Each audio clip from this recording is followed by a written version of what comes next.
Perlu diketahui bahwa untuk beberapa hari telah terjadi gangguan di kurang lebih pompa kami, pompa sumur di rayon Kampung Jawa dan rayon Kampung Tomia. Dan berikut ada perubahan jaringan untuk wilayah Wara. Sehingga untuk beberapa hari ke depan itu akan terjadi gangguan yang mungkin pasti akan dipertanyakan oleh warga masyarakat. Dan kami siap untuk menyampaikan informasi tersebut. Menyangkut suplai yang selama ini terkendala di masyarakat, khususnya di wilayah Kebun Cengkeh dan Karangpanjang.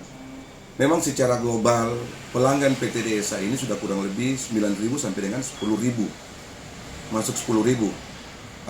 Kendala yang terjadi di sini, kita punya suplai yang tidak bisa full secara baik karena terkendala kekurangan debit air yang kurang lebih 4.000 meter kubik per hari.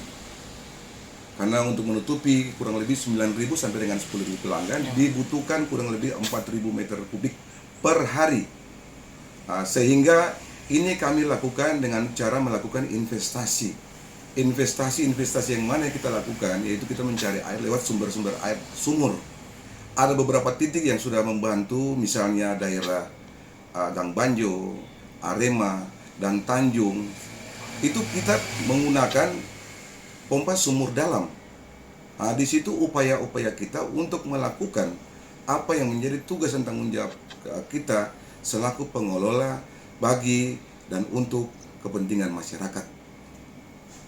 Jadi kalau misalnya ada di wilayah-wilayah yang terkendala menyangkut suplai air, kami minta supaya ada pengertian baik dan bisa melaporkan atau membuat komplain pelanggan di kantor kami di Karangpanjang, Jalan Dewi Sartika, depan IKES, atau di BTN Manusela, Blok A nomor 1.